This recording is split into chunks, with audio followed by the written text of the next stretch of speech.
Welcome to the Bloom Where You're Planted podcast from Never Too Late Cafe. I'm your host, Laura Womack. Each week, we sit down for a chat with someone just like you, someone who had an idea, a passion, a dream, or sometimes just a thought, and planted that seed, watched it grow into something they wanted to share with the world. If you have an idea for a topic or someone that would be a guest for the Bloom Where You're Planted podcast, feel free to reach out to us on Facebook, where you can join our Never Too Late Cafe Facebook group. We'd love to hear from you. Welcome back to our conversation with Dan and Kim Colon. I have to tell this story because I love this story. So, at one point, like I said earlier, I never played off page. And so Dan had never heard me play piano, but I had mentioned I had. He said, I want to hear you play. And I got my Dan Fogelberg book out. I still had it after all these years. He goes, no. He said, I don't want to hear Dan Fogelberg. He said, I want to hear you. I said, I don't play off page. He said, yes, you do. And we turned off all the lights in the room and I just started playing and I was in tears. Because I'm getting in tears right now thinking about that. I don't understand. I still don't know how I do it, but I can make a composition on the spot. I don't know. I never knew that I could do that. He gave me that gift. Personally, I think geniuses don't know how they do it. Right. They don't know how they got where they are, but they're there. All I can say, it must be, I started taking piano lessons in the first grade, and I guess it was more sunk in there than I realized. We're happy for that. Yeah. So now you do have, I know recently you have posted some videos, Kim, of some original, and that's a whole different level in itself because video is different. So who recorded you or how did you set that up? And I just put a camera in front of my piano because my goal was to get over it. To get over, I put a post out today where I said I'm the valedictorian of validation. I was seeking validation so desperately and so much that it was hindering me. And if anybody, said anything, any negative vibes, I'd just be crushed, because I felt like I needed it so much. And Dan's encouraged me to stop that, and I'm taking vocal lessons from Turley Richards, who is amazing. And he said, the same thing. He's been very encouraging to me, and my vocals have improved dramatically through Turley. And, it's just, I was making excuses. So part of my growth, and I'm Kim Colon now. Kim Colon is fearless. So I just stuck the camera in front of my piano, and I know how to do. I did my son's videos for years, and I ran his Facebook page. I know how to do all this. So I'm like, get over it. Do what you love. If you love it, put it out there. Somebody will love it, and if they don't, that's okay. You're creating. My songs are, to me, they're not songs. They're art. So, I want to point something out, if I may. Absolutely. It has to do with songwriting. This is a funny story. Many years ago, when I was living in Clarksville, Tennessee, I went to Nashville, Tennessee, to a place called the Exit Inn. And the Exit Inn was a place where songwriters can come by and they get to wait in line and do their songs on stage on certain nights. And sure enough, I waited my turn, and then I did a song, about 3 songs. And this guy who owns the place, he pulls me aside, goes, I want you to play here, and I want you to play at the Mississippi. And he asked me to play at another place. And being insecure college student, I of course said, "Oh yeah, sure, yeah." Well, sure enough, I got scared because I thought I was going to end up in a ditch somewhere, you know, Strung out on strung out drugs, on drugs. alcoholic. So, but the thing is, what happened is they recorded the songs that people were doing in that building, Mhm. and they took my song and they redid it. And the song that I had done for them was called "I'm Song," and I wrote about song being personalized. Hey, thank you for doing this, and thank you for doing that, and that basically I will only exist as long as you remember me. That's the basics. Sure enough, about 3 years later, "I Am Music and I Write the Songs" came out and probably became a #1 hit. But it was the basis, it was it was my song that was reworked. And I didn't know what I could do about it. And it's a shame. It's a terrible shame that someone would scarf up your artwork, your art, Mhm. with their own. And that was something that was a life changer for me. And not in a cynical way, but in a way that says, protect your work somehow or another. Right. Sorry, I Well, didn't mean to bring no, up. I was just explaining this to someone the other day about ideas being stolen. And I said, no one steals a bad idea. Ah, good one. Very good. They steal great ideas. Yeah, Right. Dan's an amazing songwriter, and he has, I don't know, 1,000 songs. I have 4 or 5. Oh, that's not true. Well, my mother's a perfectionist, and I always called myself a wannabe perfectionist, and perfectionism can sink your boat Hmm. Absolutely. faster than many other things, really. And I was suffering from that, and the fact that I would listen to other people's songs locally and I'd be like, gosh, my stuff's nothing like that. Nobody's gonna like my stuff. My stuff is weird and you can't dance to it, and nobody's gonna like it. And You're it's being your mother.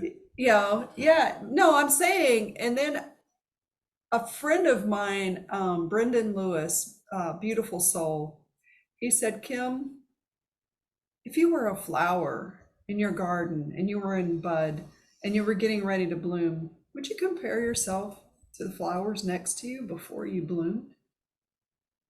That's very astute. I like that. Mm.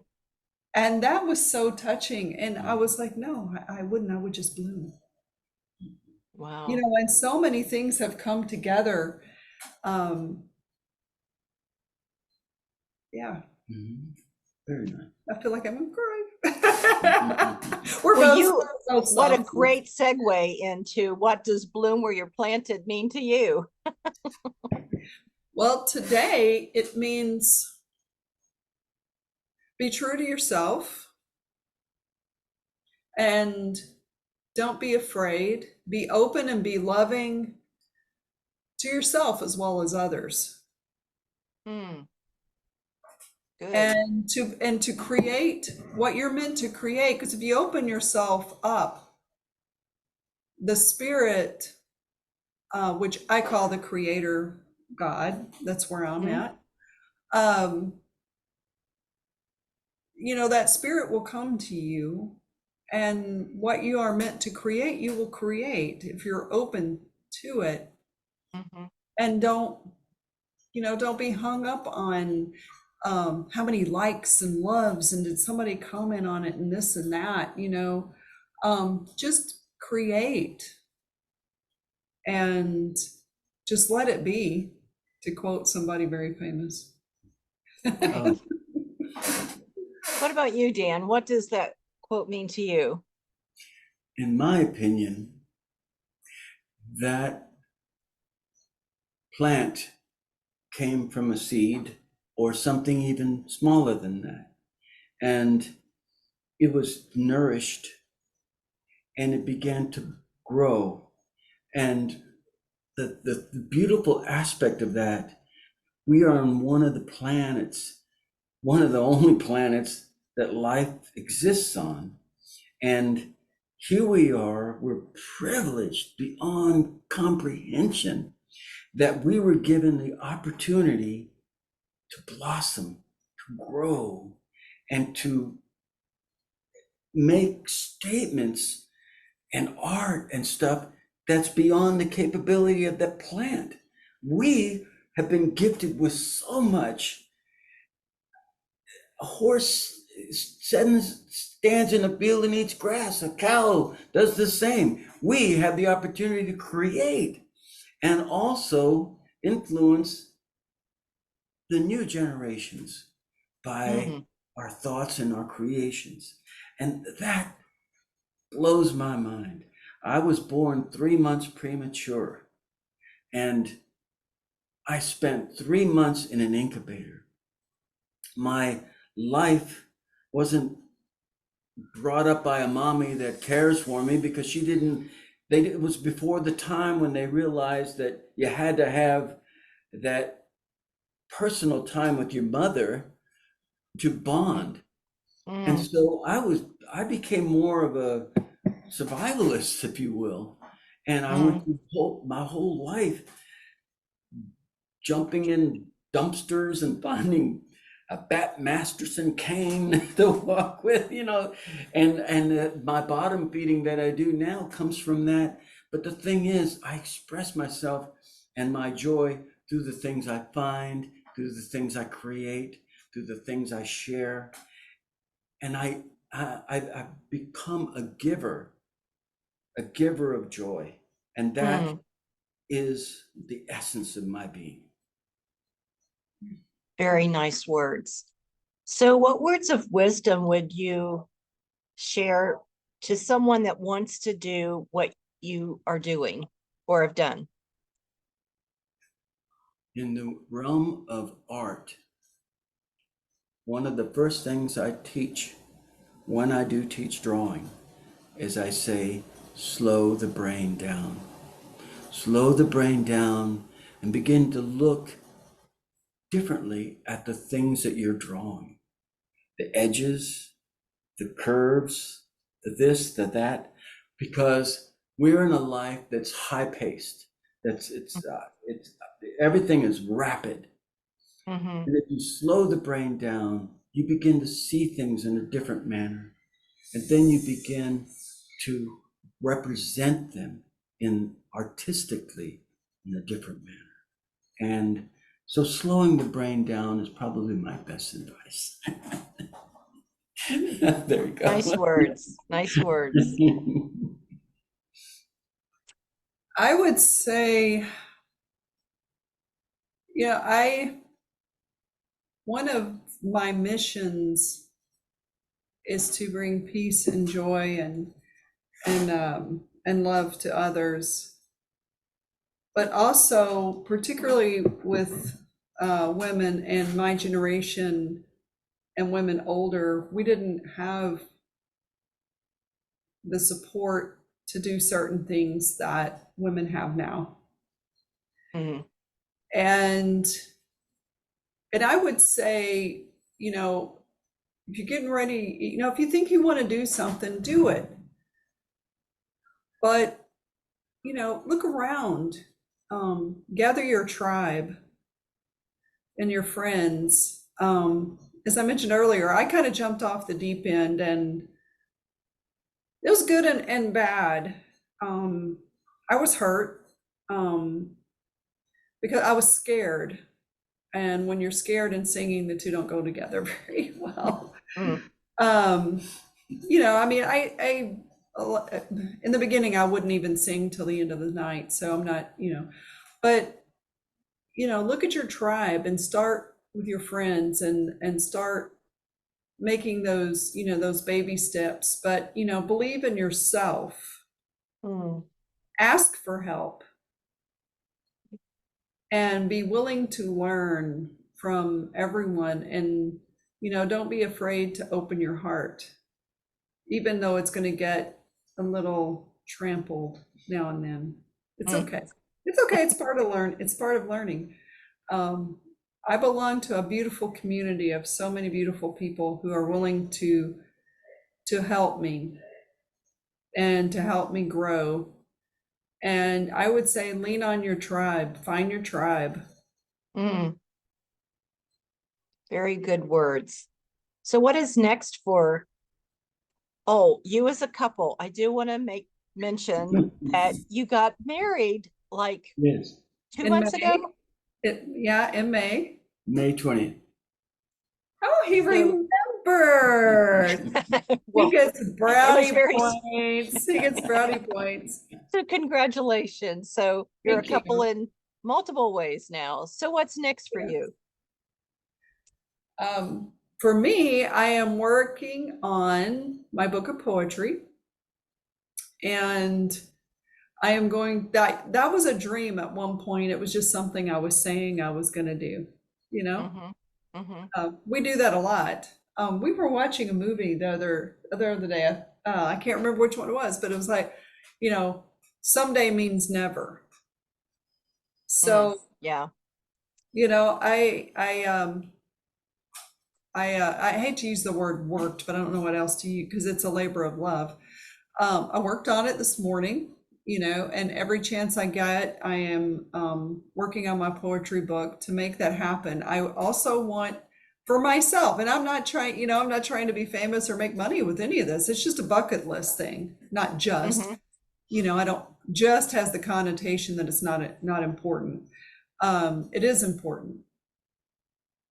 I always wanted to write a book, and I'm going to do it. And I have come to the realization that I want to do my own album, and I have friends that want to help me with that. My friend Chad Money, he's done 50 albums at least. He has a band that comes and goes as far as the members called Fextonia. Chad's a wonderful person, and he's offered to help me with recording, and Dan, of course, is with me 100%, and I don't know when it's going to happen, but I'm on my way. So that's two things that I'm working on doing. I want to point out something. When in a relationship, each individual in that relationship has strengths and certain weaknesses. And when you find the right person, oftentimes that right person can back your weaknesses and vice versa. I am a super right brainer. I think in images. That's the way I am. Kim thinks both in images and in factual. I'm a natural born analyst. For better or for worse. It's a two-edged sword. So it's wonderful that we are as one, and as one, we work together and do more for no matter what it is that we wish to do. Yeah. Because we're working in unison, and both of our gifts are working in unison to get that thing done. Yeah. So anyone out there, remember your partner is there for you. And Dan has taught me to draw. I mentioned earlier that when I was younger, I drew cartoons, and when I met him, of course, he was like, "Oh, I'll teach you to draw." And of course I was embarrassed. And, so he goes, "Kim, you're drawing symbols." And so he was working with me and teaching me. And one day we were, I was drawing a face, and he goes, "Kim, no. He said, you're trying to draw the nose in. You don't draw it in." He said, "That's not how you do it." And he was teaching me, and all of a sudden the light bulb came on. And I was like, oh my God, it was like the face popped right off the page. And my drawing ability Oh my has, gosh. Unbelievable. You should see the drawing of a dog she did. It's almost photographic. Yet 3 years ago or so, she drew stick figures. almost. So it's an absolutely Cartoonish. I can relate. Yeah, I was commissioned to draw a German Shepherd by this lovely lady, who I was with the Fab too, and I was talking to her the other day. She said, Kim, when I first met you, I could tell you did not believe in yourself. She said, I saw a picture you drew of your mother that was absolutely stunning. And she asked me that night, she said, Kim, she said, I want you to draw my dog. And I said, are you sure you're talking to the right person? I said, you want Dan, right? She goes, no, I want you.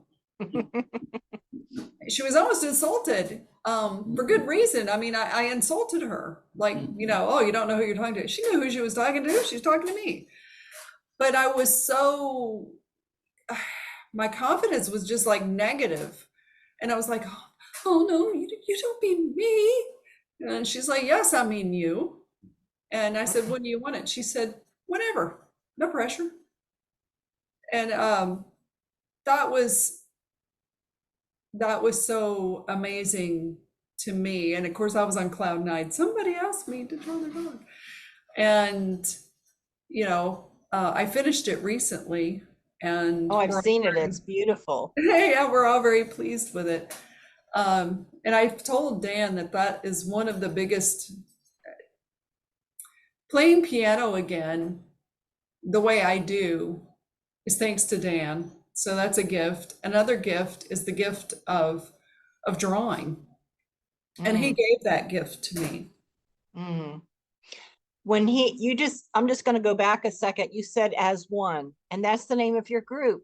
Yes. When you play together, we never Yes. even mentioned that, is that when you play together, you're under the name of as one. Yes. So that's important. Yeah, we said that from early on in our relationship. We felt like we were one spirit, and that we were just, I always said that we were like two tributaries that came together to form one river. Because it was just so easy. We just flowed together. It's like we were meant to be. That's a wonderful thing. So I thank you guys for being a guest. So you're welcome. graced us with lots of words of wisdom and your stories. So bye, Kim and Dan. Thank you again so much for being with us. Bye, and Our greatest peace. pleasure. Peace, my to friend. you and to all your friends. So as our time comes to a close, remember to keep creating, keep sharing, and keep supporting each other. And remember to bloom where you're planted. Bye for now.